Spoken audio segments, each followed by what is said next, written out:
Right, everybody. We have Michael Hayes on the podcast today. He reached out to me. In a few episodes ago, I was saying how I might be going over some books from the Bible for Into the Absurd, and he suggested Ecclesiastes. And you have no idea how many times I have tried to pronounce that and failed.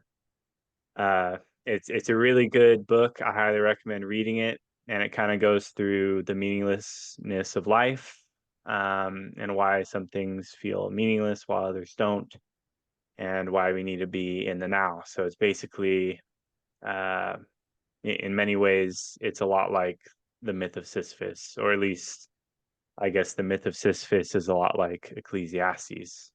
So Yeah, I found a welcome. lot of similarities since you just went through that whole Yeah, essay. It was fascinating to see a lot of the things that lined up, and just it's basically a difference of if you can make a leap of faith or not. But I think both interpretations of the meaninglessness of life and how we approach it are valid. yep. And what do you mean by that leap of faith? Oh, well, because I know that Camus never could make that leap. He had all the same Yep. observations that people like Kierkegaard and even Hmm. whoever was the person who was quoted in Ecclesiastes, um, just about how futile things seem. Yet there's a point where do you just succumb to the depression, or do you say, no, I know there's something more here. I know that I can live my life in a way that isn't futile. And but Kierkegaard could make that leap of faith and say there is a God, there is something larger than us. And Camus couldn't, but he lived it. I love Camus. I loved how he lived his life as far as the way he thought, the way he sort of had the dispute with Sartre and over, I think, especially war, that is not necessary to break a bunch of eggs just because you're Yep. the way you think is right. And I mean, he actually thought about other humans, I think, and what the consequences of political action is or are. Yeah, I know he wrote a lot of political commentary, I think in the 1940s during the war, Mm-hmm. when he had to flee from France or something or other. Um, but I don't know too much about that history. Have you read any of his political commentary? Not much. It's basically just the essays and the novels. But Okay. I was interested in why he and Sartre parted, and it was political. Sartre didn't have a problem with committing atrocities as long as his side won. And Camus was like, I don't think so. We need to live up to our standards no matter what. And Yeah. that's the gist I got from it. But that's been 20 years ago when I read about that. So it's like a means justify the end sort of a deal. Yeah, yeah, and I think that's not true. I think you got to be consistent with your moral foundation the best you can. Well, we're going to fail, but at least try to have a standard you hold yourself to. Yeah, well, and I think a big reason for that is because there's no guarantee of the future. So if you're, committing atrocities to get to some future outcome, there's Mhm. no guarantee that you'll have that future outcome. So from Camus' point of view, you have to always stay firm in your own morals now, Yeah, yeah. um, because you can't justify something that might happen in the future with your current actions. And that sort of ties us into Ecclesiastes because you Yep. never know the moment when you're going to die. So at least you got to find your sense of meaning in something that isn't some utopian future, but a moment by moment. I don't know what the right word. It's not worthiness, but Virtue. yeah, that's a good word. Yeah, I like that.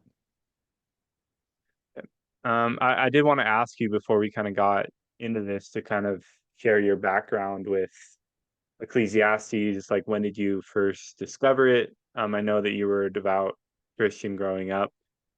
Yeah, I grew up in the church, but I didn't see a lot of people living the way, especially I think a good tie-in, if you ever come back to the Christian faith, I would suggest the Sermon on the Mount, which is very short. But I didn't see people living up to that. And then just reading, just being here on earth, you and with your eyes open, and you read through Ecclesiastes, just like, yeah, this is basically the way it is. This is the way Mm, this is the way life is. Good shit happens, bad stuff happens. And it's yep. like it's not a weather, it's not karma, it's not anything like that. It's just that's life here on earth. And it was refreshing to see a religious text with our with its eyes wide open that just said, no, man, life sucks here. Okay, what are you going to do with that? How are you going to make the Yeah. best of it? Where are you going to find your positive? Where are Mm, you going to find your meaning from that point forward? And that resonated with me because I went to Christian schools growing up. In like the summer between 12th grade and college, I did a lot of reading of the classics we couldn't, like The Stranger, Catcher in the mhm. Rye, all these sort of things. And I was like, okay, I read this in the Bible. I'm glad to see other people are saying this. What do they think about it? So that was my love affair with Ecclesiastes, is just basically the statement of my lived experience being put forth in scripture. And so that's my background with Ecclesiastes. And it's sort of just always been there, been a part of the way I think, who I am, but and trying to wrestle with that with the faith, because it's very difficult to believe in a deity. You know what I mean? It's because we can't see it, we can't touch it. Some people claim they can. I haven't had that experience really. I've seen some cool Yeah. things spiritually in my life, but not to the extent where I can say for certain that this is God. You know what I mean? Yeah, I know what you mean. And I think a lot of that is the way that people define God. Um, because if you're defining God as, say, a man in the sky, a magical man in the sky who created everything, it's going to be it's going to be really, really, really hard to believe that, right? Um, but if you believe God is, say, something like all-encompassing, pervading through like some kind of force that's Mhm. all-knowing, then it becomes a little bit easier to believe it. And I think a lot of atheists will take God um, very, very literally, and the Bible very, very literally, and take it as, oh, this is a man in the sky created everything, and then they'll attack that viewpoint, and then Right. it just spirals out of control. That's my 2 cents on the matter. I know that's a tangent, but But is that what you said when you were growing up? Sort of, you took things literally? yes, And I understand that because I did too. It is like, well, it says this. Why isn't yeah, this? I jumped through all the right hoops. Why isn't this happening? hmm, So yep, it was it was a religion based on my works. And then, okay, yeah, God's obligated to do it because I did my part. And that's not really the case because it's not a zero sum game. It's it's basically a state of being, how you believe, how you encounter life, the good and the bad, and yep, you can you can accept the bad as well as the good and yeah, not expect, well, why is it my ship rising when all these other ships are sinking? I'm doing the right things. It's like, no, man. hmm, Even Ecclesiastes said we never know. Sometimes you're born in evil times, so yep, yeah. No, I really like that part. I'll probably get to that as we're getting okay. through, and I'll share my screen because yeah, he's like he. So you said that Ecclesiastes is different from the teacher.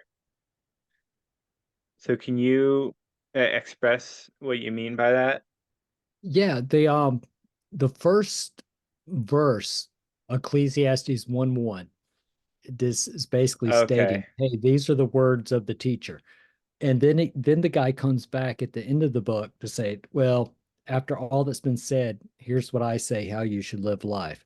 So someone has compiled, and we don't know who the author is. Some people think it's Solomon, people think it's another relative of King David. Other people think it's just someone later on that sort of adopted the style of Solomon and is teaching life lessons through the history of the Israel's kings and some of the wisdom literature that came before it, like Proverbs and Job and stuff like that. So it's just a sort of almost like a conglomeration of the wisdom that was set forth in the scripture, but it may not have even been a king of Israel.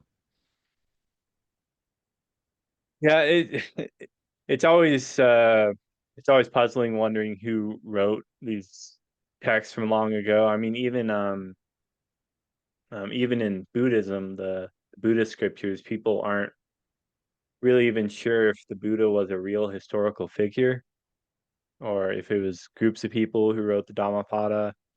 And same goes with the Tao Te Ching, another Eastern, not Right. scripture, but I love philosophy. that one. I love that one. Yep. You read the Tao Te Ching? Oh yeah, I have a copy. Then that Lao Tzu or something like that. Yep. Lao Tzu. Um, Okay. yeah, and it's not even 100% clear if he was the person who wrote it. And I think part of that is that authorship wasn't really much of a thing back then.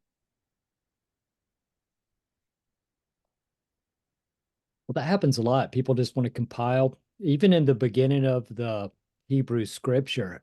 Who knows how long of an oral tradition we had Yep. um, Hmm.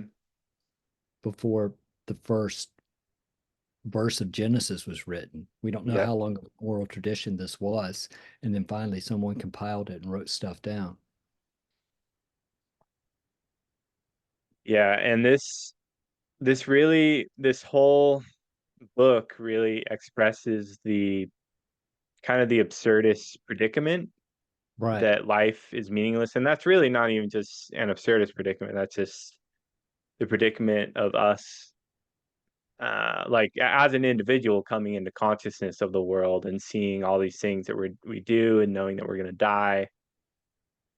So here in 2, verse 2, meaningless, meaningless, says the teacher, utterly meaningless. Everything is meaningless. Then you say that the word meaningless is the Hebrew word hevel, which means vapor or smoke. Then you ask, what is the nature of vapor or smoke? Which to me, it's just it fades away, right? Right. It's temporary, but it can also be Temporary. beautiful, you know?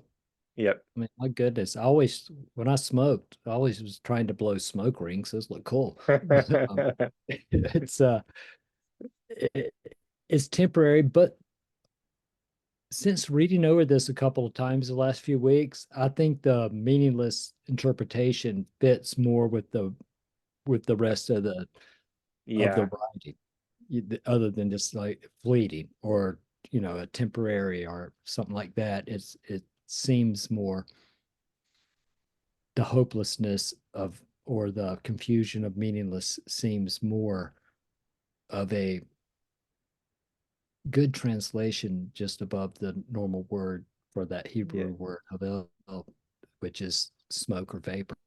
And it is temporary, Yeah. but but but everything that the writer, this teacher discusses, yeah, he's pretty at his wits' ends. He's not in a good mood. He's not just saying, isn't this a beautiful temporary thing? He's No. like, this is crap. So Yep. And well, I think meaningless is a very good modern translation. I know I saw yeah, another translation was vanity, which I don't yeah, think yeah. works as well in the modern day because a lot of people will confuse that with people who like say wear a lot of makeup or work out excessively, and they'll call those people Just done in vanity, vain. Everything right? you do Yep. doesn't make sense. It's pointless. Yep. Yes. Yeah. And I think meaningless makes a lot more sense in today's context with people using the word meaningless a lot more than vain. So, Yeah, uh, and then I was just gonna say, I put a little note here, and I was just saying yeah, that that it's well, it's very absurd to hear that the line "everything is meaningless" in a holy book, right? In right. scripture.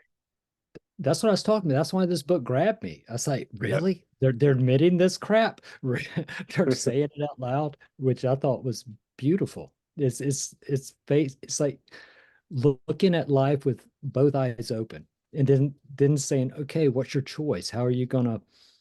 What are you gonna do? Because I know we'll get to under the sun. I don't want to jump ahead. I'll let you lead there, Yep. but yeah, it's everything we chase after, to Hmm. try to give meaning, it rusts or fade or we die, you know? Yep. And to your point with the under the sun, you said this question down here at the bottom. You're saying what is not under the sun? Well, first off, what is under the sun? Right? What do you mean by that? I loved when and I haven't finished it, but it, um, in your book, you actually used that term, under the sun, and it's the same frustration, meaning everything in the physical realm that we chase after to make, to give our life purpose or to have a sense of accomplishment or this will last is all the things that happen in the physical realm. So to me, under the Yep. sun is the stuff that happens here. That's all our physical realm, stuff that we can more or less control. We can't control everything, of course, but the things we try to control, our wealth, our love lives, or anything like that, it's like we have some bit of say in it, but the Hmm. ultimate say is something outside of the physical realm. And that's what I think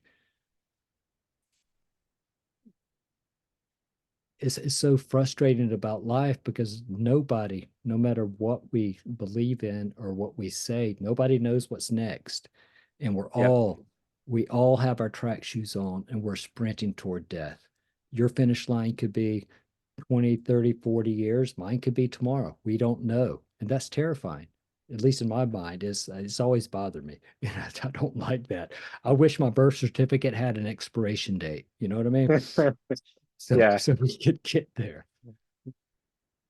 Yeah. No, that's always terrified me too, just not knowing when I'll die, and it's freaky, because you could die tomorrow. But I mean, when you're young, you're always thinking, oh, I won't die till I'm like 80, whatever. But I was surprised to get you out of my don't really 30s, know. man. So I feel good. Were you a crazy kid? Your A bit. 20s? Ah, maybe. Maybe. I let go of the ropes a few times, and just didn't care. Yeah. I could imagine you being a biker, riding like Mm, riding a Harley. no, You I know? was just a drunk and a druggie. I'm not that big of one. It was a short season. It was sort of almost Yeah, like Ecclesiastes. Let me see if this works. And then if you can project yeah, into the future, it's like, this doesn't lead to anywhere good. But it was sort of a hopeless feeling for a while. yeah. No, I've experienced that. I mean, we all have. Yeah, And yeah, it's human condition. have you read Siddhartha by Herman Hesse? Yes, yes, I love that. Yeah. It's been, I'd say another one, 20 years, but yeah, and I have a copy. And yeah, I liked it. I liked it a lot. Well, yeah, it's so interesting because he goes through that too. Siddhartha. He's trying to, meditate and everything, become enlightened, and then at one point he just, what, let's go to the city and see what I can get there. And then he becomes rich, drunk all the time. Goes through that phase, right? And then he sees, oh Right, yeah, enlightenment's not there, right? That's right, under the sun, right? We're not going to find right. meaning in uh the material world, in material things. And that's what the writer of Ecclesiastes did. Yep. He bragged about his wealth and how much he had amassed. He bragged about all the women. He decided he would just do everything that you can do in human nature to numb or distract yourself, and it still wasn't enough. Yep. Yeah, and because you can't really distract yourself with physical things because the thing that's producing your suffering is within you, right? It's not under the sun. Right. And I think you just leaned into where the whole thing is going Yep. because it, yeah. Hopefully I didn't No, spoil it too I think it's much. beautiful. All right. So let's see. Which one is this? We're in 1:8. All things are wearisome, more than one can say. The eye never has enough of seeing, nor the ear is it's full of hearing. Right. So What does that here, mean to you? yeah, here I brought up the Kierkegaard and how when Abraham is fulfilling the will of God, he's unable to communicate that to Isaac. Right. And and I wanted to ask you your sense of that. Say, have you ever been into a situation where all logic is pointing one way, but there's just this feeling that you can't really describe where you have to just make a totally different decision? There's the one example that came to mind isn't that earth shattering, but back in the, I think, 94, 95, I went to Russia to teach a class. Is after communism had fallen, the Russian Yep. government actually said, we need people to come in and teach a course on ethics because, or in morality, because all the Russian children have known is the government says it, therefore you do it. And then when it failed, they sort of saw how they'd been lied to for 70 years. Yep. And they wanted a curriculum taught in the schools actually that morality, ethics come from the inside. It's not an outward Hmm. thing that is dictated to you. Wow. So, so we went over there to teach, but before we left, if you're going with a church group, it means you got to raise the money yourself. And that sucks. That really sucks. And I didn't want to do it, did a little bit of it, but but probably less than a month before I'd have to go up to Chicago to train and get ready to head over to Russia. I was $30,000 short of what I needed, Wow. but there was up at, and I'm in South Carolina, so you know, and somewhere there was a prayer meeting in Michigan, and all of a sudden these people had this feeling, hey, we we need to support this cause, and thousands upon thousands of dollars started rolling in, and it wasn't, and I was able to go. That it was nothing to do with what I did. It was all, so I thought, well, I'll have to go next year. I'll just have to do the slow trickle of Yep. money. But no, it all just rolled in. There was nothing I did, nothing I planned for, nothing I thought would happen, but it all came in and I was able to leave like a month later. And to me, it's like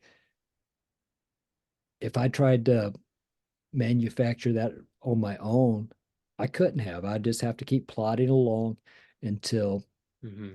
I personally had gone seen enough people and raised the money, but this was something outside my force, outside my will that just happened, and I was a beneficiary of it. And that's always stuck with me. I say that was odd. You know what I mean? I can't explain that. Hmm. I don't know why these people in Michigan started funding some kid in South Carolina to go teach a curriculum of morality and ethics in Russia.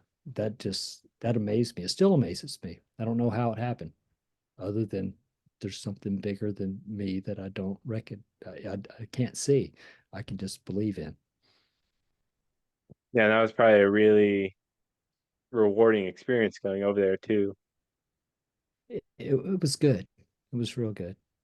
It was interesting. That's it was very interesting, but it was good. And I hate what's going on with Ukraine. I met a lot of Ukrainians and some great friends that are Russian. I hate what they're going through right now. Yep. And they didn't know they would be born in evil times. Hey man, Putin just wasn't in your class. He should have should have attended. He skipped. He skipped that one day. Um, Yeah, so going it back was to this, uh, all things are wearisome, more than one can say. The eye never has enough of seeing, nor the ear its fill of hearing. And I think a lot of what he's saying there is that no matter how much we can see, no matter how much we can say or hear, we're always going to be asking more questions or wanting to see more. You know, we're never going to have all our questions answered. and Uh, and while you were just reading that, yep, I also was reminded of addiction. yep, You know what I mean? It's just like yeah, it works, but you always need more. You always need more. yep. You always need more. And then all of a sudden your Mhm. life is ruined. And what can we be content with? When can we just live in the absurdity or in the contradictions of life, just sort of not trying to smooth everything out, but sit in the darkness every once in a while. Yeah, yeah. And, I was reminded there of kind of like a game of whack-a-mole. Um, because like it feels like with addiction, you're constantly trying to hammer everything down, right? But if you're comfortable with the absurdity of life, you'll just let the moles rise up and rise down naturally. How are you doing with that? With addiction, No, with the moles, the whack-a-moles rising up. How are you letting them? You let them pop up without too much anger or frustration, without having to knock them back down all of the time. I get pretty frustrated. And I'll say that I've definitely struggled with addiction. I'm not as bad these days, but I get pretty OCD about stuff, Yeah. like wanting to Are you a plan things, have perfectionist? everything perfect. Yes. Okay, that's part of it too. Yeah, Yep. okay. Yep. So I'm constantly playing whack-a-mole for sure. Yeah, Just like, oh no, I can't have it this way. I gotta fix, I can't have it that way, whatever. Even today I was screwing on this like key holder by the door right. and it was a little bit crooked, so I like, okay, I can't have that. So I had to redo the whole thing.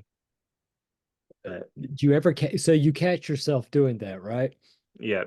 Okay, yeah, I have a in my bedroom there's a bookshelf that has tons of movies. I will sit there and just stare at them and make sure I like the color coding.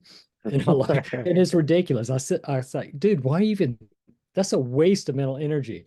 And I will just yeah, Yep. it gets absurd. I was like, do I have these filmmakers in the right order that I want them in?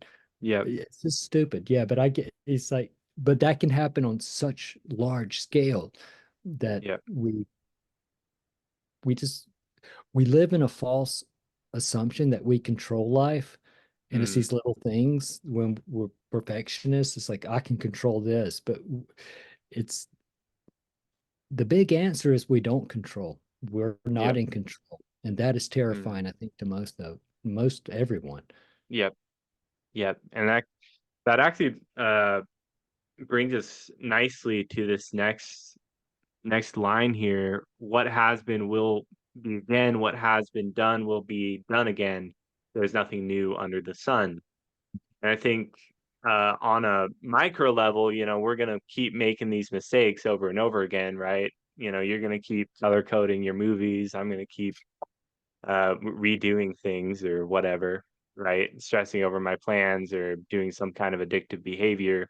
And us as a society, we're going to keep making these mistakes, right? One big country is going to invade these small ones, Russia, Ukraine, and we see all these happen today, and we're thinking it's something new, but it's already been done before.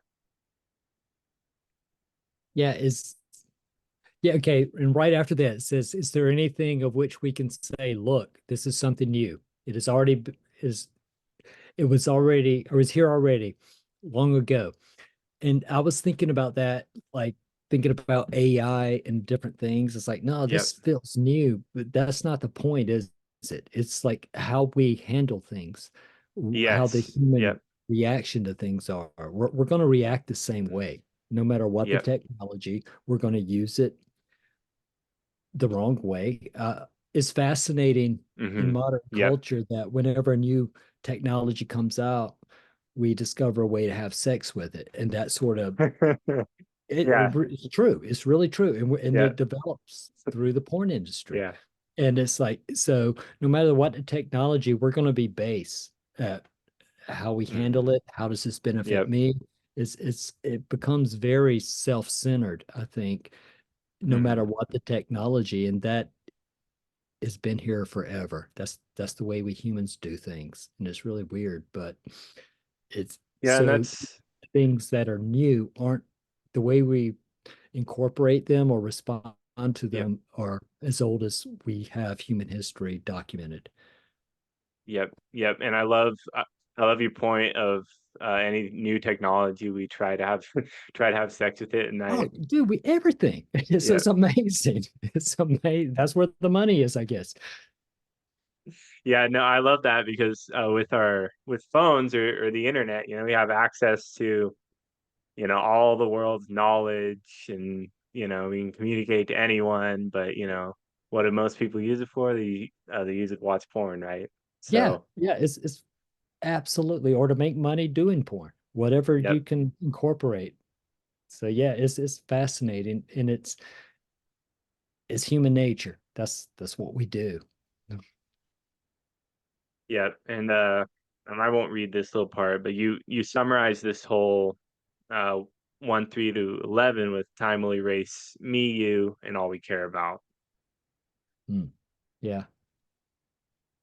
And I think that's kind of the point is, get like, you'll do all this labor, right? But in the end, time will take us all. And that kind of that reminds me of the Bhagavad Gita. I am become time, the waster of the peoples, where the soldier is supposed to like win this battle or whatever, but time is telling him, well, you can win this battle all you want, but um both sides are already dead in my eyes, because eventually you're both going to be reduced to ash. So we do all these things, we have all these addictive behaviors, but in the end we just die. And that's kind of Okay. where the meaninglessness comes in. You just reminded me of one of my guilty pleasures. Yeah, go for it. How old are you? You're like 25, 26. 25. Okay. My son's 24, my oldest. Um, Okay. and do you ever watch these reaction videos on YouTube where these kids are going back and discovering music? No, I But haven't seen it's those. it's pretty funny. It's like Yep. just I like to watch a lot of people react to early hip hop. And it's like they just think it sucks and it's the worst thing ever. It's like is there's no acknowledgement of what came before. It's like, dude, it Yep. has to build. You have to build these things. It's a Hmm. process. This came, and then this idea came, and this idea came. It's like Yep. it's like anything that's not in the now is not useful, and it's pretty. But then some kids love it because you get more Yeah. subscriptions if you love everything. But it's fascinating to watch Yeah. some of that thing. Is like just something that came 30 years before is Hmm. outdated so much they have no use for it. It's like, no, we need to learn. We need to build upon the positive and let the negative slip away. But we're very we have amnesia as people, I Yep. think. Yeah, and I think he talks about that a lot throughout this. Not throughout it, but there was a point in here. I won't waste my time trying to look for it, but uh yeah, where he was saying how people just forget what came before them. Oh yeah. Yeah. And to your point, some people just don't even want to think about what came before them. No, we're very myopic Yeah. as a species. But I have a question. I Yeah. don't know what you were referring to, but it said it reminds me of Graham Hancock. What were you talking about there? Oh, yeah, the what has been will be again, what has been done will be done again. There's nothing new under the sun. So here I was talking about I was right or is this where the Graham Hancock thing came in? It's right after the longer part. It said also reminds me of Graham Hancock. Yeah, right there in that section. Okay. Yeah, no, I was just gonna say it reminded me of Graham Hancock because he talks about his biggest theory is that, there was this advanced civilization Right, about 13,000 years ago that got wiped out by right. basically the ice age cooling faster in these huge Younger massive Dryas floods. thing, the whole Yep. Yep, the Younger okay, Dryas impact okay. theory. All right. All right. Um so yeah, so that it reminded me of that. And I mean, obviously we don't want to take, I mean, my goal here isn't to take all this as like literally as, oh, all this has happened before, but philosophically, we'll see these same patterns, like you were saying earlier, Right. in human behavior, where, a new technology or a new discovery, et cetera, power is rising in one country and there's imperialism, et cetera. But yeah, I was reminded of Graham Hancock. Well, that makes So, sense, and it's also because I'm very fascinated by that, yep. especially with the pyramids Oh and yeah. this sort of. It is a fascinating theory, and it's hard to disagree. It's hard to punch holes in it, you know. Yes. Did you watch Ancient Apocalypses? I haven't seen that yet. Is that on Netflix? Oh God, yeah, no, you gotta watch. Okay, I You haven't gotta watched it watch yet, it. but I want to watch that and the new Dave Chappelle. Those are the two things I want to watch. Yeah, But I, I hate it because of how gullible I am with some of these documentaries. I'm like, like I can't argue against that. It's so good. It well, all fits. it's things we can't know. That's the fast. Yep. It's like, is Hmm. there a God? You can't know that.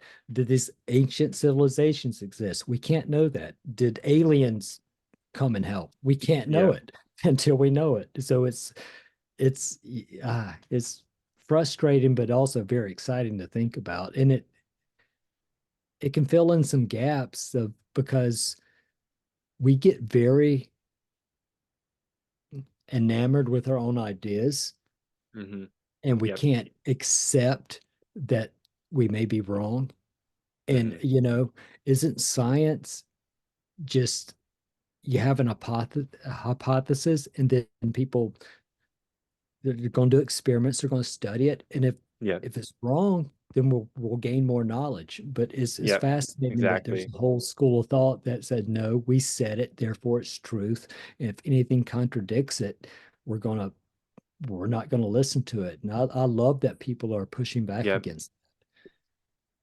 Yeah, no, that's the big thing with Graham Hancock is that he kind of exposed. It's not. I mean, it doesn't really matter if he's right or wrong. The point is he exposed how religious the archaeological community and the greater Absolutely. science Yeah. community is or has become. Yeah. It's like, dude, we're supposed to expand and grow. Don't get Yep. stuck in your own mindset, which I think we're all tend to do, especially as we get older. But it's like, no, man, life can be very exciting if you don't be gullible, but Yep. be open to new Yeah. information. Be open. Yeah. Yeah, be open that Yep. you're not God. You don't know everything. Mm, Just be open to it because exactly. if you open your mind to possibilities, life gets a lot more exciting. Sometimes more scary too, but it's a if I've noticed I'm 56 now. Yep. I've noticed so many, especially my parents' generation, it's like Hmm. this is the oh God, Tim Dillon has a book. Do you like comedy? Oh yeah. Yep. Okay, Tim Dillon has a book coming out in the next couple months called Death by Boomers. But it's Yeah. sometimes we get set in our way so much we can't see anything else but what we've already thought, and we Mm, we accept our yep. thoughts as truth. And it's like, no, man, we can always expand. We can always learn more. New evidence can come in which can shake Mm, up everything. And I think you got to maintain that throughout your life, or it's sort of futile. You become a caricature of of an idiot, actually. You're just yep. Well, and we will attach our identity to our beliefs. yeah, yes, So if our right. beliefs are wrong or prove to be wrong or challenged, we take that as ourselves being challenged. And I That's a think, good point. That's a real good point. It's like it's yep, not an social media has done that such a disservice to yep, humanity in that way. hmm yeah, and with such an egocentric culture today, it's ripe with people taking their beliefs more personally, right, and not being able or willing to be challenged. Okay, this is a generational thing. Forgive me, but the Yep. people that disagree with you are are they still happy to be your friend, or do you feel more ostracized? It's I mean, it kind of depends on the person. Uh, yeah, and the belief, I guess. What the yeah, art, yeah, because a lot of times, they'll be, they're still happy to be my friend. Just we might just not talk about whatever the thing is that we right, disagree right. with, right? So, I mean, yeah, I'd say the main thing is that whatever that thing is usually just not talked about, right? Unless it's something that, say, you mildly disagree on, and then you can kind of banter with it. But if it's like a fundamental disagreement, uh, that's something that, generally speaking, with my friends, if I fundamentally disagree with them on something, we'll, generally speaking, not talk about that thing. Yeah, and that's sort of I experienced the same thing, Yeah, especially during the COVID lockdown COVID. and all that sort of Yeah. stuff. It became just evident that our ideology has become our religion on both hmm sides of the spectrum, and which Yeah. was very fascinating to see.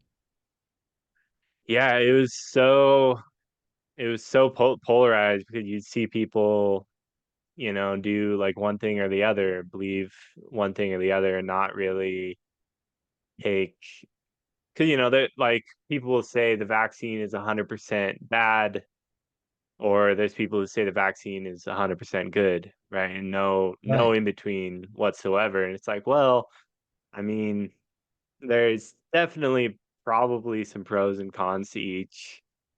And I mean, I'm not going to really, I mean, I'm no scientist. I'm not going to express my opinion on that, uh, but I What? mean, I'm Come just on, using that not example. science. What? You're not Mr. Science. Come on, you can make it. Yeah, well, I mean, just like, as an example, that's kind of what I was seeing from people. They were either saying, one thing or the other, and there wasn't any nuanced opinion. What I sort of noticed was there was a loss of control. We didn't control Yep. the moment, and that terrified hmm people. And which is Yeah. good. I'm sorry, I sort of took us away from Ecclesiastes, but it sort of goes with what we're saying. It's like they're Yeah. not in No. control. Yep. You're not in It control, terrifies us. and we are chasing after the wind, right?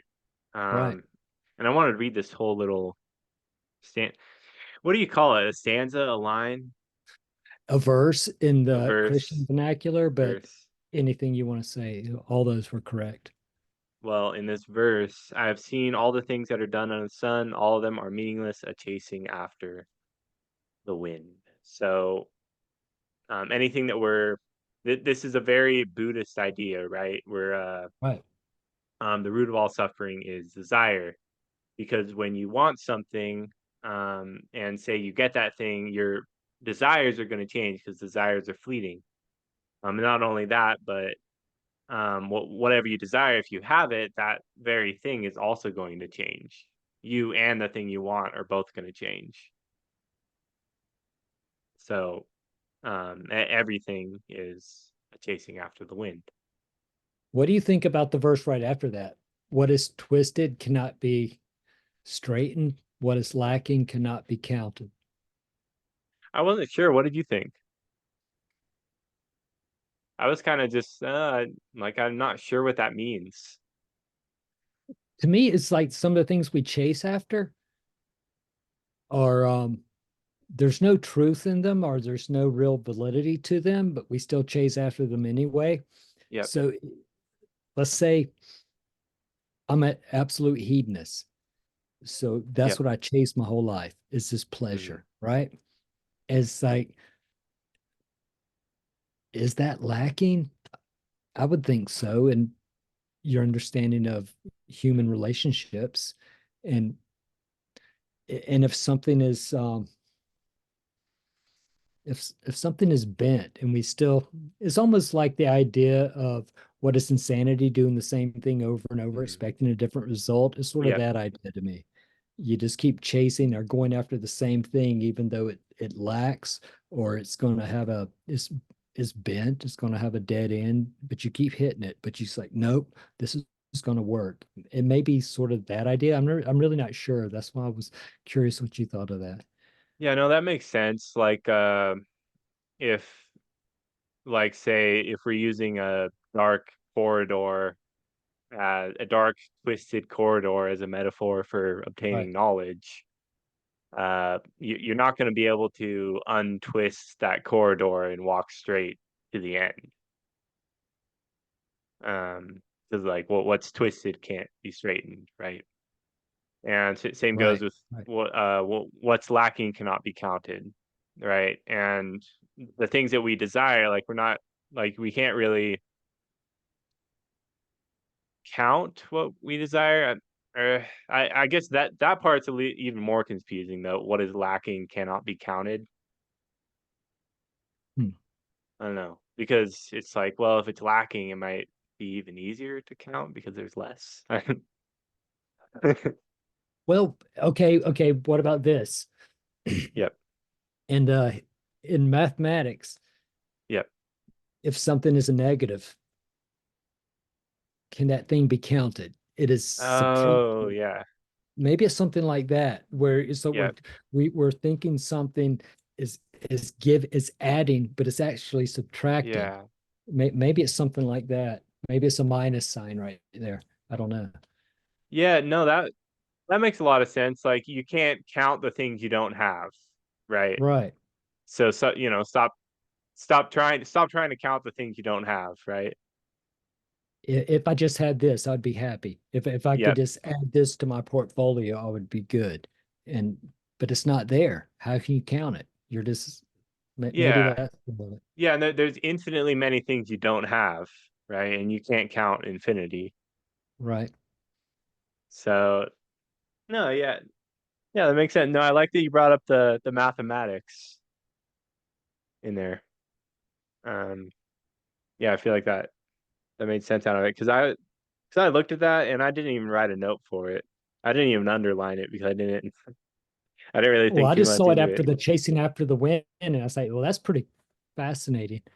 I don't know if it's really ever stuck out to me before either, but that's Yep. pretty fascinating. Yep. Um, okay. Then I applied myself to the understanding of wisdom and also of madness and folly. I learned that this too is a chasing after the wind.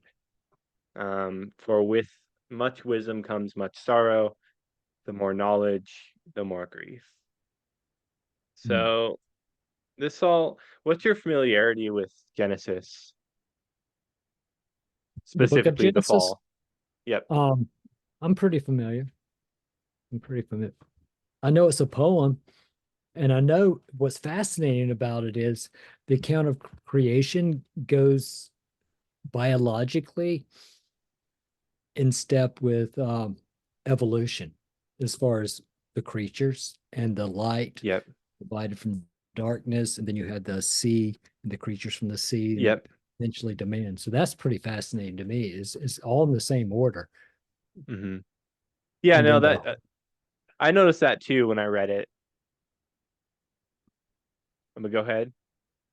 now I was saying it's fascinating too. It's like God's, it's the word. There's the Gospel of John in the New Testament that says, Mhm. "In the beginning was the Word, and the Word was with God, and the Word was God. And nothing that was created without the Word." And then in Genesis, it said, "God spoke." And Mm, that's, to me, that's almost like the eruption of time and space, the Big yep. Bang, if you will. And it's sort of that, like the Word. It was spoken into existence. And then the steps of evolution, the steps of creation happened after the word. And that's what's that logos in the philosophical term. So the word. Mhm. So it's a very interesting thing that I think you could probably dive very deep on. Oh yeah. Oh yes, you could. Yeah, no, I love reading that because there's so many ways to interpret Genesis. It's, it's unbelievable. Um, but yeah, as we get to the fall, when they eat from the knowledge of um or sorry, the tree of the knowledge of good and evil. Right. Like enlightenment or consciousness, the Yep. beginning of Yes. self-awareness. What do you think Yes. that is? Yeah, no, I think it represents the beginning of self-awareness, right? Right. When we first start becoming aware of ourselves. And then from that, in a sense, quote unquote, become like the gods. Hmm. Uh, and that's a very suffering existence because we have all this knowledge. And I like what he says here, um, with much wisdom comes much sorrow. The more knowledge, the more grief. Hmm. So, in a sense, I think what he's saying here is that regardless of how much knowledge you have, you'll still, I mean, that's still just a chasing after the wind. It's interesting too because that's something Kierkegaard wrote about was the more you know, Yeah. the more you suffer, sort of thing.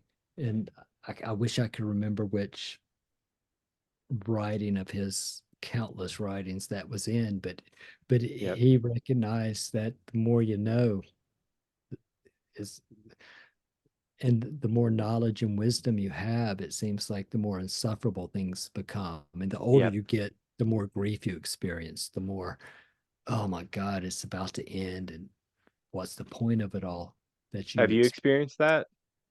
Kierkegaard he was writing about that.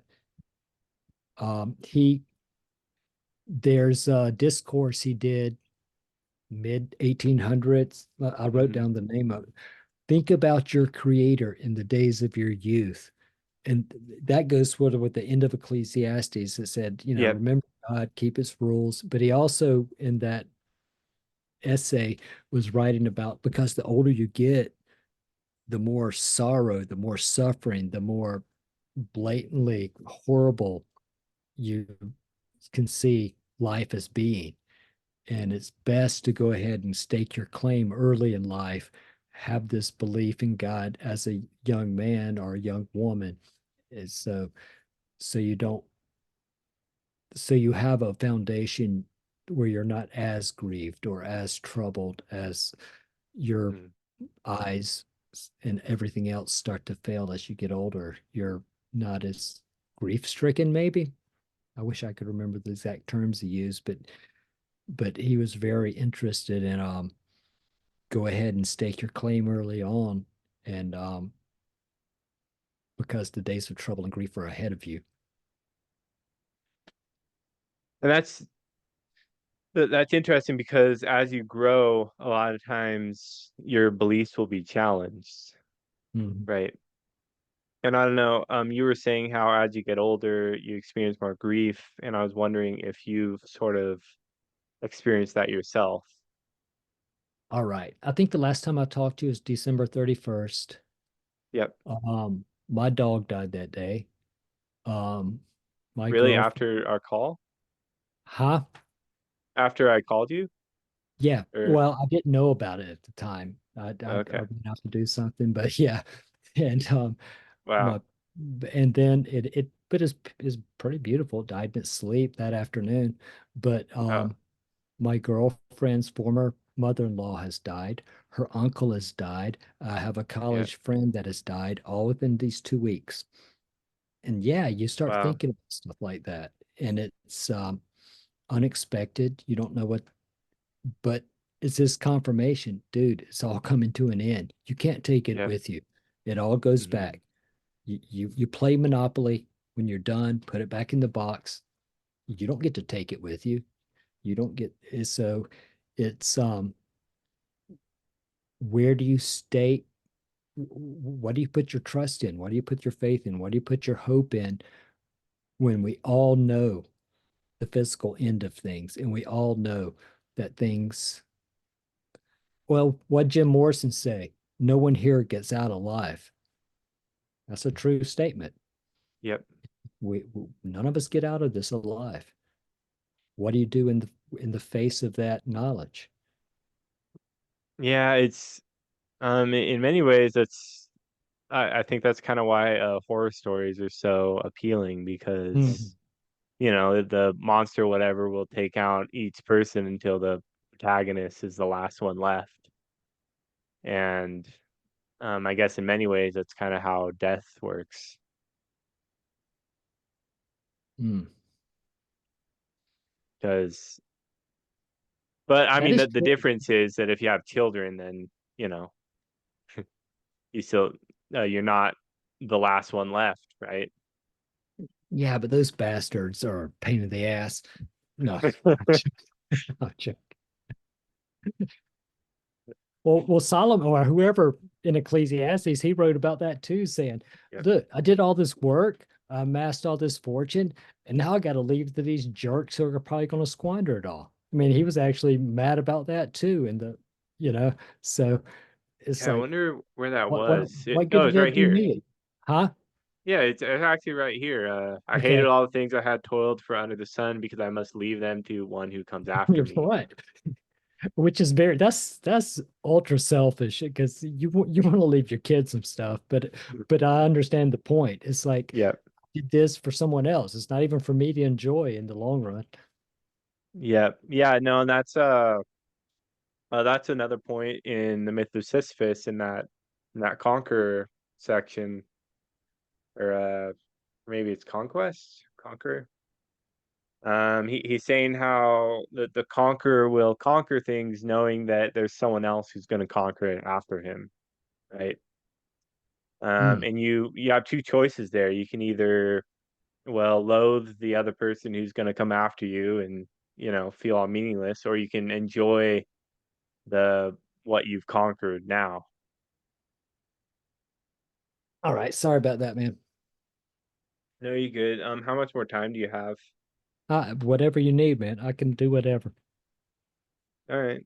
Um, But so I definitely, and I'll cut all this part out. We'll just skip to here to your next okay, line, and then I'll definitely probably want to read this whole set. I mean, this was my favorite section okay. in it, so I'm going to read this whole Oh, thing what's at the name of least. that song? Was it the Mamas and the Papas or something What that song? has this whole section?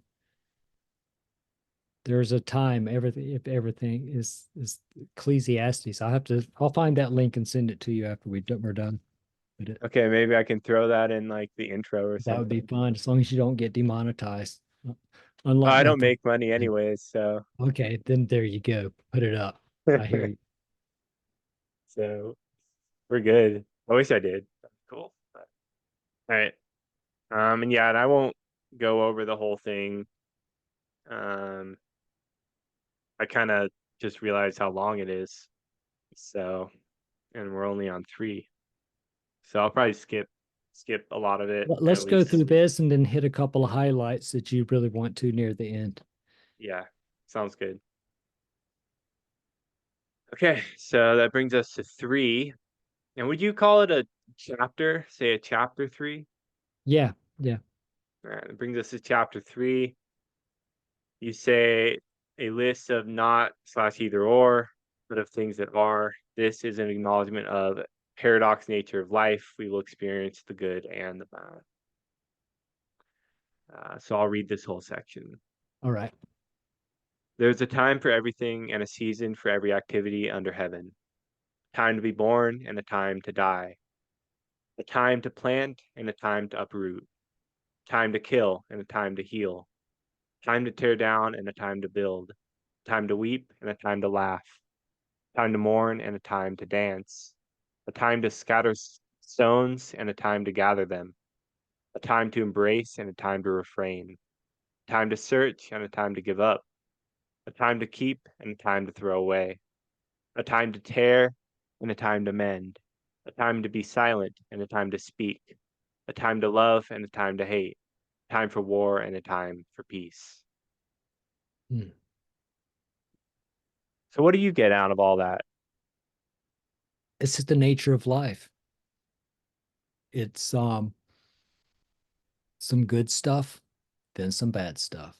Some bad Yep. stuff, then some good stuff. It's not an either or. It's not you're gonna some people have more charmed life than others, but it's gonna happen. You're gonna Yep. have a wonderful season of romance. You're gonna have a Hmm. horrendous heartbreak. You're gonna have Yep. all these things. It's not like if you do good, then you only get good, or if you do bad, Yep. you only get bad. It's like, no, this is life. You get Hmm. both. You get them. Sometimes it's not fair how unequal it is, but you're going to get both.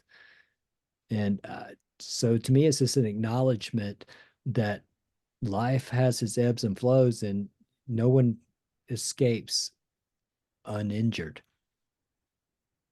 Yeah, and so do you think part of that is kind of just recognizing what time it is, more or less?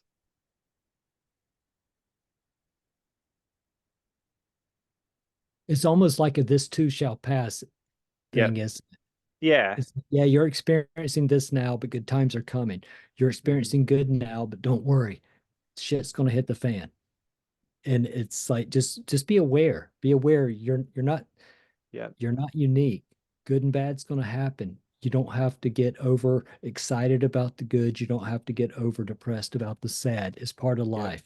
It goes up and down. Yeah, and I'm reminded of like when you're a kid and you're all sad and stuff, it feels like you're gonna be sad forever, you Oh know? yeah, the end of the world. The end of the world. Yep. And we still have that now, man. Mhm. I'm off of all social media except for YouTube. Yeah. But Yep. just it's amazing some of the what I shouldn't call anybody's depression or being upset minor, but it seems like something minuscule can happen and people lose their shit, Yep. or something good happens and they think, "Oh, that's it. My life is great forever now." It's like, no, man, it's good and bad's going to go both Yep. ways. It's okay. It's Yep. okay. It's part of this. It's part of the drill. Learn to live Yep. with it. But Yeah, and recognizing that, I mean, I've been able to recognize that a lot better as I get older, you mhm. know, so I'm not always like whenever I feel depressed, I'm like, okay, well, I'll probably feel happy again in a couple days. Just gotta, wait it out, right? Well, here's something I while you were Yeah, speaking it, go I ahead. was just reminded of. Um, what you look for, you will find. Hmm. And sometimes, especially when I was younger, I would look for the bad a lot more, and I would see that much more and not Mm, realize all the good things that were happening almost simultaneously or right after it or whatever. yep. So I think sometimes we get in a mindset that we don't acknowledge the negative. So we're just in a delusional state of Mm, everything's good all the time, or we can't see the positive and we get real depressed and we only see the bad things that happen to us. yep. And I think if we can be more open minded, it's not the right word, but just more honest with ourselves to see the good and the bad. And there's one thing I hate about Ecclesiastes. It is, I can't remember where it is, but it diminishes laughter. No, man, I think the ability to laugh in the face of absurd and even bad times is a Hmm. superpower. And that's why I think comedy is so important nowadays. Yep. It's to be able to look at the absurd or awful things happening and try to find the humor in it because that Hmm. brings life and healing. And hmm, that is one excerpt from Ecclesiastes I don't like. It's like basically it's better to go into a house of crying than a house of laughter. I was like, no, man, if you can laugh in the face of Yep. absurd and bad things and still find humor in it, you're on the right track. Yeah, I think maybe it was something about like the fool laughs or Yeah.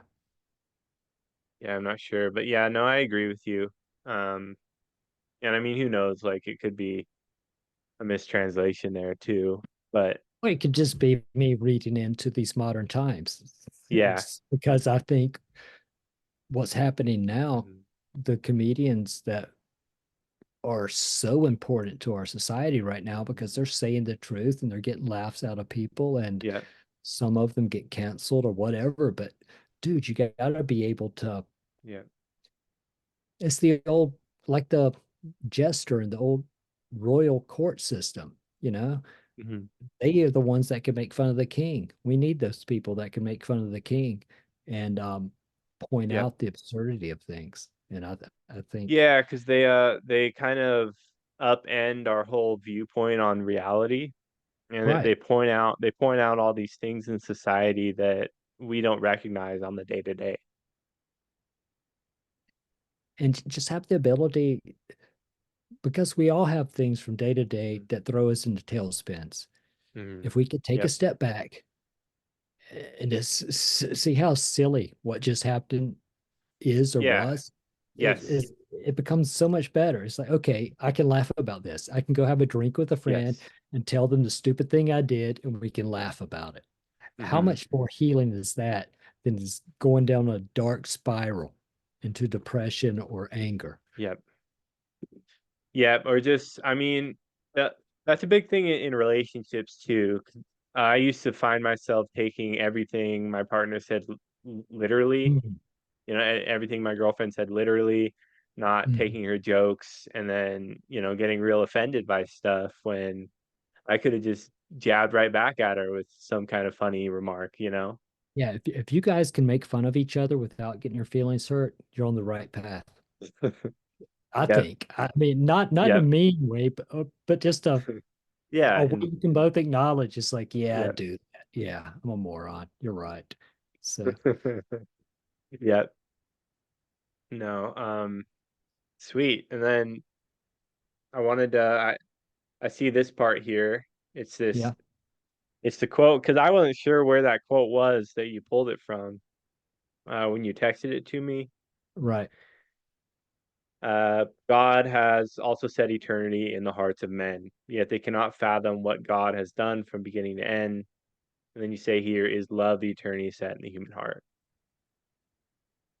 Yeah, that's the question, right? I mean, because that's outside of our the decay of time. Hmm. Because I think love, now love can be diminished or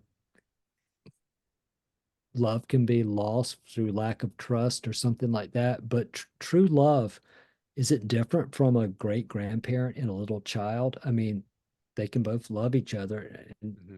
who's to say the great grandparents' love isn't greater, yet they're about to die? It's like, Hmm. I think love is the one thing that may not diminish. There may be other things, but love is also the only attribute ever given equal standing with God in the scripture. Everything else is God is like. God is like Hmm. this, God is like that. Yep. But in the Christian scriptures, it said God is love. It Hmm. equates love with God.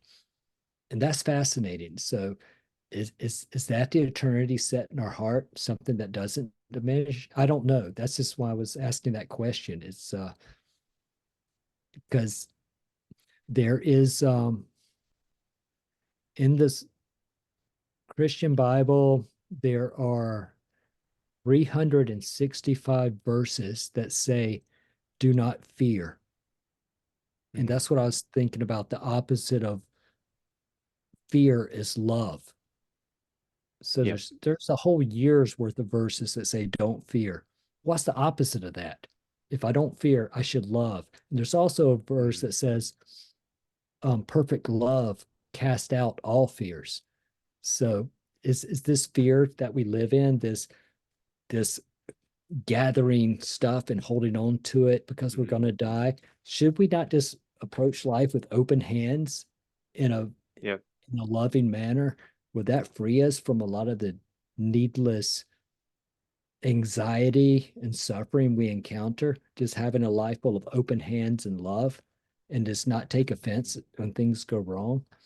I'm not sure, but it feels like a better way to live. Yeah, I mean, 100%, and that's a philosophy echoed in almost any, like, basically every philosophy on earth, right? Right, Um, right. And so there's a truth there that yeah. so many of these religions and philosophies have encompassed that we can't overlook. If all Mhm. these different schools of thought come up with the bigger idea being love and to not hold things so closely and not take offense at so much stuff, just to live in the moment. Mhm. And there's a truth there I think we have to wrestle with and get over ourselves. And back again to your book, The Death of Ego, you know, it's something to do with that. Get over yourself, maybe. Yeah. Yeah, get over yourself, because, kinda like attaching yourself to yourself, right? Treating yourself as a god that you worship. You're gonna constantly be afraid because that thing can be taken away at any moment. Yeah, you're not in control. Mhm. And when you live life like you're in total control, which is an absolute lie, you got to hold on to it. You got to be afraid because that control is going to be taken away from you at any Yep. time. Mhm. Relinquish control while you still can and be okay with that. And that's kinda that concept of surrendering, right? That's in a lot of Right. religions, right? In this context, we're surrendering to love. Well, what did you think about that eternity set in the human heart? Because I was trying to think of things outside of the sun, outside of space and time, but the only thing I can really think that is eternal, uh, and but that's also growing up in the Christian faith, Yep. and and I don't know, was John Lennon right? All we are saying is give love a or give peace a chance, but love is the answer, or whatever he said. It's like Mhm. it's a beautiful refrain that people see, but why can't we live that way? Why do we keep having wars? What is wrong with us? I don't think there's a human on earth that would say, yeah, war is awesome, unless you're some BlackRock or something and profiting from it. Yeah, unless you're heavily invested in the weapons industry along Yeah, with the medical yeah. industry and the And that's chasing after win because you think this yeah. money's gonna the Mhm. money's you're gonna leave it behind. You're gonna die too. Jeff Bezos, Elon Musk, all these guys, they're gonna die. What are you chasing? Let's do something positive while we're here.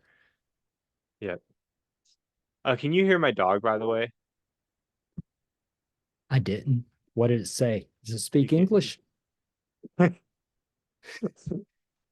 would love to know what it said. It said bullshit. um,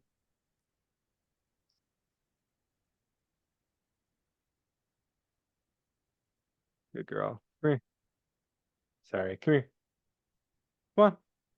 Good girl. What do you got? It's a it's a Great Pyrenees Oh, Anatolian Shepherd. male, female, what's his name? Female named Oakley. This is my girlfriend's Oakley. dog, but it's Oh, sort of okay. become mine too. So Um, but yeah, to answer your question, I was just gonna say eternity set in the human heart. Yeah, I mean, there's lots of interpretations of that, but within this context, I think in many ways, and especially uh, I'm agnostic, but I lean towards pantheism. So when I hear that God set eternity into the human heart, I think, well, God put Himself into the human heart, right? He put love into Well, the human heart. right. Let me ask you something. Have you read much of C.S. Lewis? No. Okay, he had this idea Yep. that because he was atheist, then he was agnostic, then he became a believer. But Hmm. he was saying one of the things that convinced him was was the ought to of life is or the ought not. It's like that ought not happen or this ought to happen. Where the hell does that come from? Hmm. If we're just here to fulfill our own desires, do what's best for me, then why do I feel a sense of outrage or something when I see someone treat someone else badly or do something? It's like, and we're like, that ought not to happen. They shouldn't be doing. Where does that come from? There's something beyond just the physical because why would we care? Why would we give a crap if Yep. someone else is getting oppressed if it doesn't affect me? But we have that sense of that's not right. There's a sense Yeah. of right Well, and wrong. in many ways, we see ourselves getting oppressed when that happens to other people, and Mhm. that's like a big reason why it hurts so much when we see something like that. Like I've gotten real angry when I see someone treated in a really bad way. Because I feel myself being them. You know. So you think it's more of a self-focused thing or No, I think it's kind of like a recognition that, like, I think it's what you're saying too. I think it's that this feeling that some things just are, there's right and wrong, right? But I think it's right? also like, well, in a sense, I mean, I could have been born as that person too. Hmm. I got this life by chance, but I could have been just as easily into that life, right? And I could have been getting those insults to my face in just the same way. Well, I Uh, like something you said. I don't know when you said it, but talking about how you can look at people and give them a lot of grace because you don't know the circumstances they were in, and you can sort of see why they reacted. When you learn more facts, you understand why they reacted or did what they mhm. did. So you Yep, have an empathy for people. And I think yep, that's important too. That there's this thing, it's like everybody has a reason. They everybody does something for a reason. And if we yep, can actually understand or be empathetic with the reason, it doesn't mean what they did was right, but if you can at least see or understand, oh, I get why they did that. What they did, I don't think was right, but if you have the empathy to understand that people have reasons for doing what they do, even if it's horrendous things, we can have mhm, more empathy and understanding, and maybe that can be a way to open communication with people, just to instead of screaming at them, trying to yep, understand why they did what they did, even if you don't agree with it, and try to yep, get to the root cause of the problem, or mhm. at least not discount them as a human being, but say, yeah, you really messed up, but I understand why you did it. And let's try to help you get over this obstacle or hindrance in your life where you don't act this way again. Well, it's like it's a recognition that we both came from the same place. Right? So, what path did you take, or what path did you get landed on? Like, where were you born, to which you ended up here doing this, right? Do you ever, you just, do you ever start feeling sorry for yourself and then realize that there are people starving right now? There are people in war torn areas right Yeah, now. Yep. Yeah, and that really helps me going like, what am I doing? I'm so blessed. We're so blessed. Mhm. Why am Yep. I upset about whatever bad thing happened today when I know people are going to bed hungry, people are being sex Yep. trafficked, people are hiding, trying not to be shot in a war zone?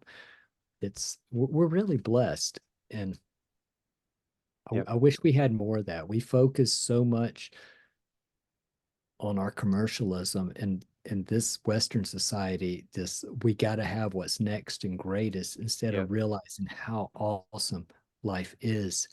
I mean, we get more of the good than the bad in that list we read. Hmm. The time to heal, the time to kill, all Yep. that stuff. We experience much more of the positive. Yet I think whatever it is about our modern culture has us focusing on the lack other than the blessings. Hmm. Yeah, no, I agree with that. And I think that's like how, so kind of going back to his line when he's saying how what has happened will happen again. Mhm. Do you think this sort of thing has happened before where people kind of take things for granted? Absolutely, man. I know there's a big idea about the fall of the Roman Empire in our society right now because it Yep. feels like we're at the end of our empire. Um, Yep. but I mean, what were those people chasing? Mhm. Were they chasing pleasure? I mean, were they bored? I don't know. Were they Mhm. so privileged in their being a Roman citizen that they couldn't see the privilege and only focused on distracting themselves or seeking pleasure? I don't know. Yep. I don't know, but it it seems sometimes the easier you have it, the more confused you get, and it feels like that's what's happening in our Western society right now. We're so confused. We can't state absolutes anymore. It's Mhm. There's some good in that, but I think a lot of Yep. it is it, God. It was actually from when Jesus was being tried right before he's executed. Yep. Pontius Pilate, who had the authority to put him to death, said, "What is truth? Is that what is that where we are now?" Yeah, he had the Roman authority to put Christ to death, and he did because of the people demanded it. But he actually asked Jesus, "It's like, what is truth?" Now, sometimes it feels like that's where we are. We don't accept or we don't appreciate truth, and I think we doubt that there even is such a thing.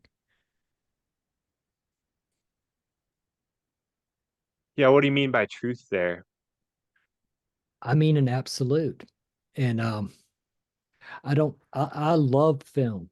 And there's a filmmaker, documentary filmmaker, Yep. Errol Morris, who is obsessed with truth.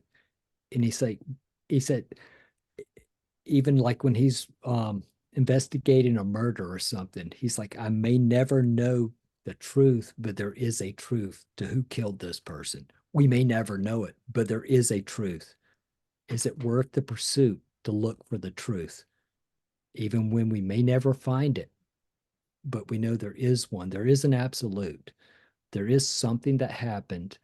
There is something that is happening that we can know, but we may never discover it. Does that mean it doesn't exist? And so to me, truth would be an absolute. I think there is an absolute truth. Do we know what it is? Maybe not, but I think it exists. Yeah, and there yeah, and with that, you that kind of comes back to Sisyphus and Camus, right? Where, Right. hey, like there might be a truth, but the problem is we will never be able to know for certain what that truth is. Mm-hmm. Mm-hmm. That's kind of where the whole contradiction comes Well, into play. you stop searching for it and just Yeah. it is good to be content with your Mhm. lot sometimes, Yep. but sometimes that discontentment can lead you to bigger and greater things that you couldn't perceive because you didn't understand that the truth was beyond where you are in the now.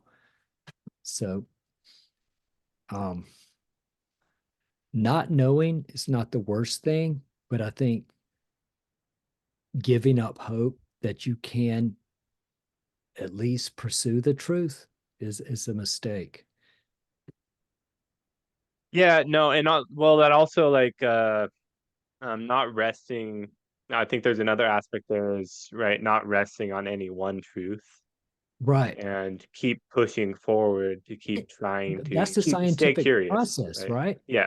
Yes. It's like you keep experimenting, keep trying, keep trying. Oh, what we thought was true isn't, but it led to this new revelation.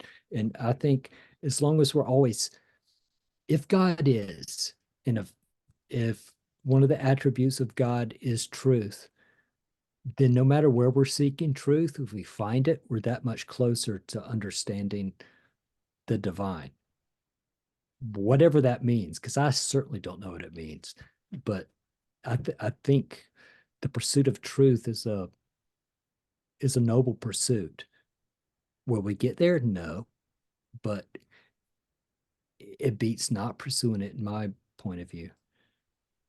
So do you think in a sense, religion can then almost be the opposite of truth and the opposite of, say, looking for God, if truth is something you have to keep looking for?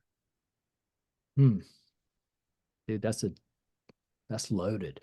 Um, Yeah, no, it's a loaded question, so, yeah, no, I like yeah, it. I take it with a like grain it of a salt. lot. Yeah. I like it.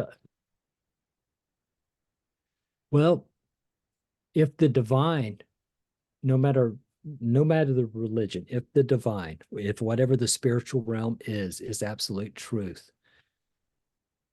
it doesn't negate religion, but it can negate a lot of the ways we go about Mm, seeking truth. Because I think a lot of times we get caught up in religious practice, a religious dogma, and yeah. we say, well, this is all there is, and we never look beyond. We don't understand Mhm. the metaphors and the lessons that religion is trying to teach us to show us truth. Instead, Yeah. we get focused on the no, it happened this way. This parable is a true story. It's like, no, man, the parable's not a true story at all. The parable is just a story to point you to a truth. Mm, Search for the truth. Don't get caught up in the story. There's a an Irish philosopher named Peter Rollins who wrote this book called The Orthodox Heretic. And mhm. he was writing about there was a priest in an old country church who would do his nightly vespers, lighting candles and stuff like that. But a cat kept coming into the chapel and disrupting things. So after a while, he took the cat. There's a little tree outside. He just put a rope around the cat's collar and tied it to a tree so he could finish what he was doing each Yeah. night for the church. And over time, the priest passed away.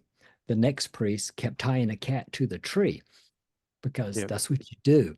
And over time, the tree fell. So they got it, they planted, well, the cat had died, they got another cat, and then they planted a new tree. And it became part of the religious practice to tie a tree or tie a cat to a tree before you do the nightly vespers of lighting candles, prayers, whatever he was doing. And so that became dogma when it was just Yeah. practical. The practical thing was no, Mm, the cat kept knocking over the candles. So I'd tie it to a tree, I'd lock the church, and I'd take it home and feed it, whatever. But the cat tied to a tree became part of the religious ceremony. How many times have we done that in the West? We tie yeah. cats to trees and say, this is truth, instead of, no, that was just a practical application to help do what I needed to do in my religious practice. So I think Mm, sometimes we get these practical things that people have done in religions over the years become part of the religious practice when they were just practical things that had nothing to do with the religion in the first place. And we start attributing truth and meaning to this stuff. This was just, dude, the cat was bugging me. I just needed a few minutes without the cat knocking the Yeah. can. So I think sometimes practical things become implemented into religion that have no place in the religion. It was just something practical at the time. Yeah, no, that was a really good and thoughtful answer to my very loaded question. And I like that. I've never heard that story before. Where did you Well, say you heard it from? it's a guy named Peter Rollins. He's Irish. He's a modern philosopher. His name is Oh, Peter. he wrote that He has in a that book. Okay. do what? It's called The Orthodox Heretic. Yeah. And he wrote that in the Yeah, book. yeah, Okay, I see. Yeah. Yeah, no, that's really interesting. Because there's so many things. Even I mean, just as a small example, if if you take your phone out and then you go to the phone app, you know, right. it's Yeah, still it's still shaped like those old phones, right? Even though right, there's no phone shaped like that anymore.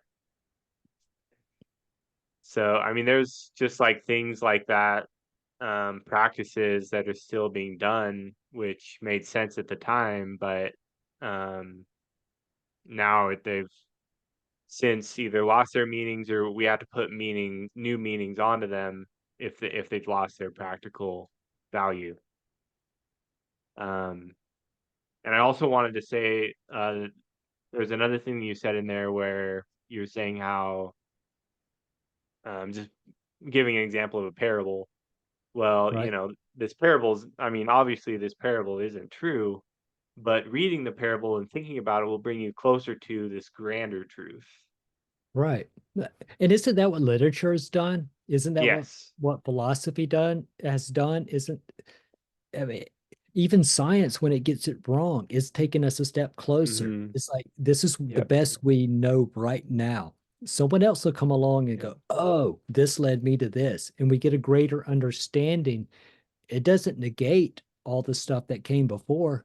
It enhances it. It's like, oh, Hmm. they were on the right track, but here's the next step.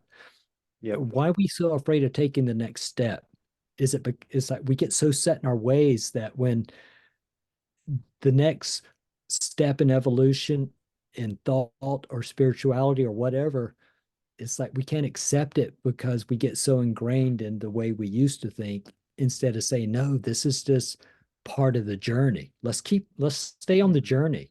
If we keep moving forward, we keep seeking. That's also in scripture. Jesus actually said, if you seek, you will find. If you knock, the door will be opened. Hmm. Keep seeking, keep knocking, keep looking. It's like it's a Yep. series of revelation. It's a series of this wonderful world and the mysteries it holds spiritually, physically, emotionally. It can continue to be unlocked, but don't settle for what is. Keep looking for what's next. The next keep looking for truth. And if it's really true, it will resonate and that will become evident over time. Yeah, and I think there's a stark difference between knowledge and understanding, right? Or Right. knowledge and wisdom, right? Because there Yeah. you'll take some things as face value, right? And that's knowledge. But if you take multiple things over time, you'll finally get, this like feeling in your head like, oh, like eureka, right? You get Right. Right. this wisdom over time. Has there ever been a movie, a book, or even a song that you've listened to so many times and never got Mm, the point? And finally, it's like, yep. oh, that's what they were talking about. It takes Yeah. wrestling with the subject matter. It takes wrestling with the material, and and it Mm, sometimes just takes maturity and life experience to go, oh, that's what it yep. meant, and it Yeah. enhances. It Yeah. doesn't diminish. It enhances what you experience when you Yes. finally get it. Yeah, no, that's a really good point. It doesn't diminish it, enhances it because what you learned earlier was also important, but the new thing that you're learning now is equally as important, right? It's enhanced it. how many times have you read Myth of Sisyphus, and do you find something new each time? Do you feel like, Yes. oh, especially as you get older, it's like, Hmm. oh, because there's gosh, the Apostle Paul in one of Yeah. his letters wrote, "When I was a child, I thought as a child, but as now I'm a man, I put away childish things." Can that not be part of our understanding of life too? Is as we get Hmm. older, we start understanding the nuances of things that we couldn't Yep. before. We used to take things at face value, Hmm. even the scripture, going, Yep. well, this is literally what happened. This is how I think. But as we get older and we understand more the nuances of life, we start to see the nuances in these stories and go, Hmm. oh, there's such a deeper meaning than I could grasp at that point in life. And Yep. as I've experienced things and as I've not jaded my heart or my mind and just become a miserable bastard in my thinking, that I can actually say, oh, this was a this is how I understood it then, but now I see there's so much more than I could understand at the time. And it doesn't diminish the way I used to think about it. It's like it is it it blossoms like a flower and just like, oh, it's so much bigger than I could understand. There's so much more meaning than this simple this fact. It's it's a story that unfolds and keeps unfolding as I can develop Mm. the either heart or mind to understand it. I I like the part where you're saying it's a story that keeps unfolding. Um, and that kind of goes back to, like, keep seeking, because you'll keep finding things, right? Right, right. And that's part of the excitement of life too, man. Hmm. It's Yep. there was a here's a silly practice I did, Yeah. but it helped me and I should do it Hmm. again Yep. because I don't like people. Um, but I used to have this practice. It's like especially at one of those 5 point intersections where things are chaotic. It's not just a simple four-way. It's like Hmm. five Yep. points or those turning, Yeah. everything's going. And I would sit there and you would sit there for a long time. And I got into the practice of looking at the people in the car, in Mm. any car around me that I could see the person at, and I would just start going, I love you. Silly, yeah. But it started to change the way I thought about people. Instead of giving them the one finger salute when Yep. they didn't go fast enough or made a Yep. wrong turn, got confused at the intersection. If I actually tried to look at a person's face and just think in my mind, I love you, it sort of changed the way I perceived this jumble of Mm. humanity at that moment, trying to see an individual and appreciating them for who they are. And it was really, it seemed like a naive practice, but it actually made me more compassionate toward those around me in the moment. I don't think And that's naive at all. it's something I'd like to get back to. And I also Yeah. practice patience in grocery Hmm. store or Walmart or whatever wherever you shop. Yet sometimes when the cashier is having a rough time and the customer's taking forever, if you notice if you're in those lines, people will turn and they'll want to complain. They'll look for you for acceptance of their anger. And I've tried to be like, hi, man, rough day. That's a great cashier. I talked to them last week. They're awesome. And people are like, oh, they're not going to participate in my negativity. And Mm. these are little things that I'll do for a little while. And then I fall right Forget. back Yeah. into the rat race of being angry at everything and being Hmm. passive aggressive or whatever, because my sense of ego has been, I want to get through this. Like, no, man, what if we take the time and just look at the people that are struggling or impeding us and go, dude, you're awesome. You're a human being. I'm going to treat you like one, at least in my mind. And when I get up to the front of the line, I'm going to be extra nice to the cashier. And wish them a good day. I Mhm. think sometimes we lose the ability, or not the ability, but we forget that these are human travelers Yep. doing the same thing we're doing. And they're trying to Mhm. get through it the best way they can. And if we can take the moment, just like, dude, I'm on team you. We're all going through this shit. Hope you have a great Yep. rest of your day. Yep. That's really helped me at least be more conscientious conscientious to being nice to people and not being so self-absorbed. Yeah, no, I really like that framing, and I feel like maybe I've heard it somewhere before, saying that you love the strangers around you. But I'm not sure. Uh, but I really And like it's that. not an emotion, it's a choice to Yep. not see them as other than me, see them as Yep. part of me, see them as part of the human race, and realize, Yeah. oh, Yeah. we're all in this together. We're all Mm, connected. We're all connected. And if I can take a moment to say, hey, I'm connected to you. You're having a yep. rough day. I hope to God when I'm having a rough day, you'll be patient with me. Yep. That sort of thing. Mm. Well, and that's I mean, that connects back to that, God put eternity in the human heart. If eternity is in the human heart, that means that there's an eternal, thread that connects all of us, you know. Right. Um, I mean, maybe I'm Well, I'm saying that isn't wrong, that but the idea behind transcendental meditation and mhm, even some of these psychedelic experiences? It's the yeah, realization that we're all oneness. part of this giant ocean. We're just, I Yep. think David Lynch said Mhm. about his movies, because his movies are so confusing. He said he said, Yep. I view my movies. It's like, let's say I'm in California and I'm Mhm. playing in the surf. And let's say in Japan, there's that same ocean that a log is floating on the surface on these waves.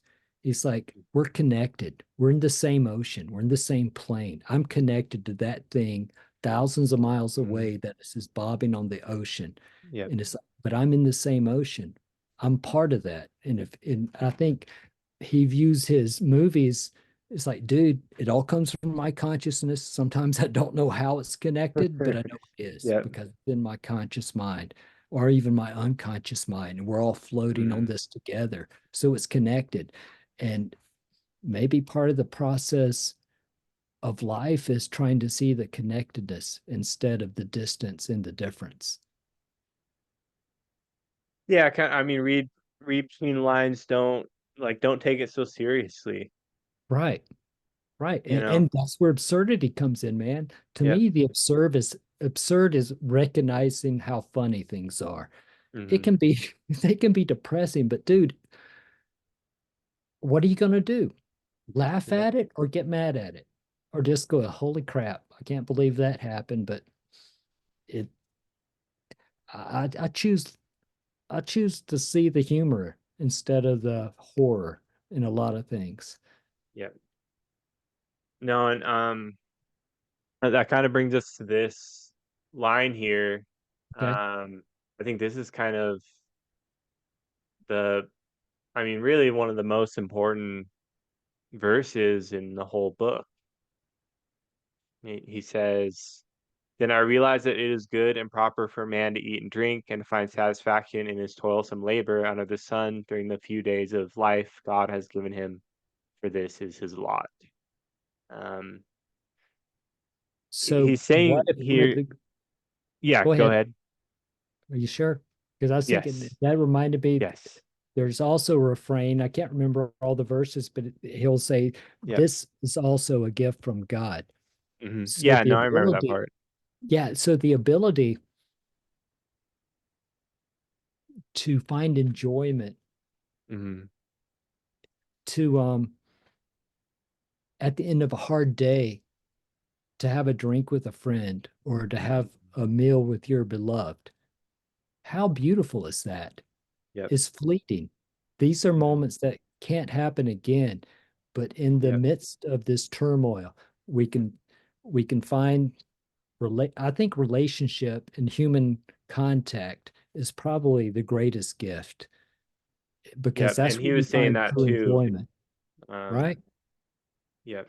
He was saying that earlier about, two is better than one. Yeah, yeah, Uh, yeah. And yep.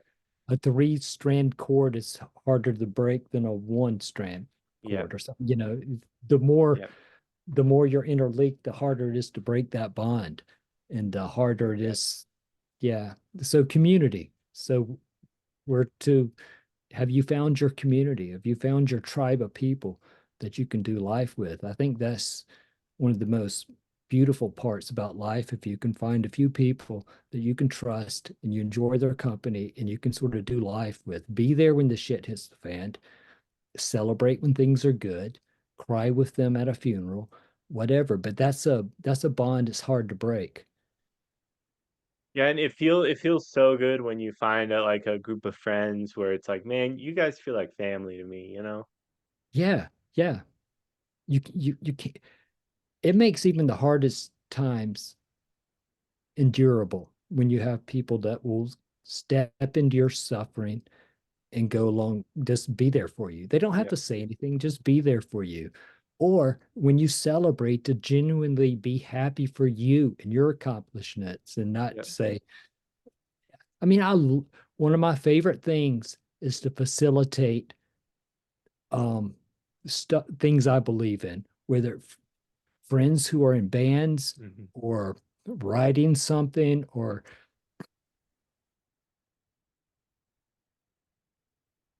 oh, that I want to say, dude, have you seen what they're doing? That's genuine joy. And you're coming alongside and celebrating with them. Or if Yep. bad things happen, you just give them a hug.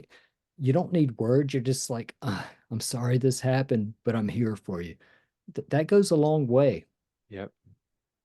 No, and that's why I make a lot of mistakes, like when bad things happen to people, I always try to like come up with ways, like solutions or whatever, when they're not looking for solutions, they're just looking for someone to be there, you know. Yeah, that they want your presence. I learned that Mm, probably, I was probably close to your age. yep. And I had a friend whose father died. I never met the father. And Yep. so I went to the little I didn't even go to the funeral. I just went to the viewing beforehand. When you go Mm, through the little yep. Baptist church, you walk up, hug the family member, say, I'm sorry this Mm, happened. Years later, I found out, dude, that meant so much. A lot of our friends didn't show up. You showed up. That meant so much to me. I didn't do anything. I walked through a line, yep. I gave him a hug and said, I'm sorry. And that made a ton of difference to him. And I never thought it would, but just being there, sometimes just Yeah. showing up is part of the battle that a lot of people don't want to do. Just show up and say, hey, I'm here. I don't know what to do. I don't know what to say, but I'm Mm, here. Life sucks. And if I can help you get through this thing called life, yeah, why not? And if someone does the same for you, it means the world. They don't want anything. They just want to say, hey, I'm here, good or bad. yeah, so are you kind of saying it's kind of almost, it's not that, I mean, it's not really that they do anything for you or say anything, it's just that they were thinking about you. Yeah, and it's sometimes just Mm, showing up, just just being a presence in someone's life, even though you can do nothing for them other than to have their back, I think is important. And that's where community, I think, mm, are we getting more isolated in our social media age where we don't have that other than some type of an online existence? Do we ever have the real just the real person showing up mhm. without any Yep. pre-described, without anything other than that person, the presence of another human being. I think sometimes we're lacking that and we're pushing it further and further away with our automated society, I think. Yep. No, I 100% agree with you. And I mean, I work remotely, so Well, here's a question you don't have to so answer. Did yeah. you meet Yep. your woman online or did you meet her in the wild? I, I met her in the wild. There, see, that is so that's beautiful. I think that's the Yep. way. because you don't really Hmm. there's another other than facts and figures and what you write in a dating Yep. profile or whatever, Hmm. that that pales in comparison when you meet with someone and say, "Oh, there's something about them. We connect." Is the I don't know what it is. What do the French call it? Je ne sais quoi, or whatever the French say, the I don't know. But you feel something. There's a connection Yep. that can't be a mathematical equation, a bunch of lines on a dating profile. It's like, oh, Hmm. our essence mesh well. And you can't Yep. experience that without an actual encounter with someone. Yeah, no, and I was telling you, my girlfriend's Christian, right? And I've Right, always been, very against religion, but since I've been with her, I've been a lot more sympathetic and understanding and even interested in um some of the philosophies of Christianity, right? And I think if I saw that on a dating profile, I would have swiped left, right? I would have been like, right, right. I want someone who aligns with my beliefs, right? But the thing is, when you meet someone who has different beliefs than you both can grow uh, together and kind of evolve your You are beliefs so to anti right, your generation, at least the way the media is portraying it, because yeah, we're if we have anything that we don't agree on, we're mm, mortal enemies. And that yeah, makes no that's one of the reasons I got off social media. It's mm, like, I don't want to know what my friends think. It's like I don't want to yep, hate them. It's like I have some hmm, of the most left-leaning atheistic friends, and then I have a bunch of yep, right-wing Christian fanatic yep, friends. And it's like mm, I, I don't I don't like what either one of them have to say on social media, yep, but I love the yeah, people. So I exactly, don't want to, I was like, dude, let's just be, let's just mm, connect and be people. And I think that this weird new political dogma we're living in, where you have to cross all the T's and dot the I's for whatever your side says, is so disastrous, and it's diminishing us. It's like I love when people think differently. It's like, how are you going to be challenged if people don't share ideas that differ from you and are like, oh, I never thought of it that way. I have no answer to that. Let me think about it. You may be right. What's wrong with saying you're wrong? yeah. We're all wrong, Right. Right. It's like, right? that's the one thing I know about myself. I'm an idiot, and that's okay. I want to learn. Um, so I wanted we still have a lot here. I guess Okay. maybe I'll just go to the end and then That's fine with me, man. Whatever you want to do. yeah, we'll see if there's anything else. Is it our capacity? Is it possible not diminish? I guess you didn't really have much that we didn't already discuss other than this. Um, so all right. Well, I guess now for the author. So okay. I Yeah, I do just like want the to make line sure that that we go death through is the great equalizer. It just puts into focus that Okay. everything we strive for, we're all going to the same end. And it's weird that we still take up this Yep. idea of mistaken identity, and we bare our fangs, if anybody's different than us. And Hmm.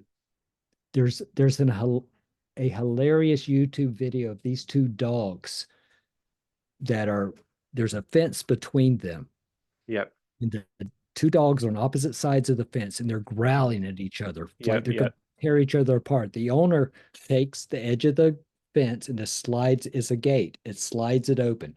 As soon as the dogs are nose to nose, they stop growling. He pushes the gate back. There's a fence between them, and they start growling again. And it's like, we do that all the time as human beings. Hmm. We will Yep. attack each other. But when we're face to face, we're much more civil.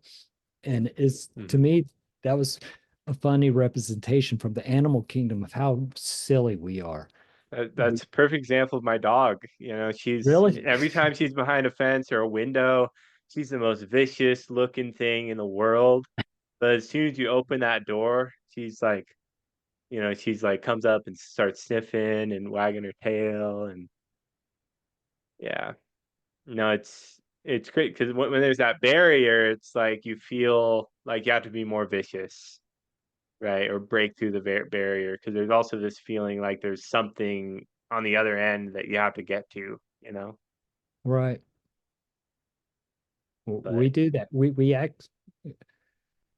We may deny our animal nature, but my God, it's there. yeah, and yeah, that all kind of brought to mind this part. I think this is also like partially what you're referring to. Um, all go to the same place, all come from dust, and to dust all Right. return. Which that's actually a line in Genesis. It was you are dust, Into and to dust you dust you shall shall return. return. Yeah. Right? That's like such a good line. Who knows if the spirit of man rises upward, and if the spirit of the animal goes down into earth. So I saw there was nothing better for a man than to enjoy his work, because that is his lot, for who can bring him to see what will happen after him. Right? We're all going to be dust, even the animals, and I to think just enjoy it, you know? that's about perspective, you know?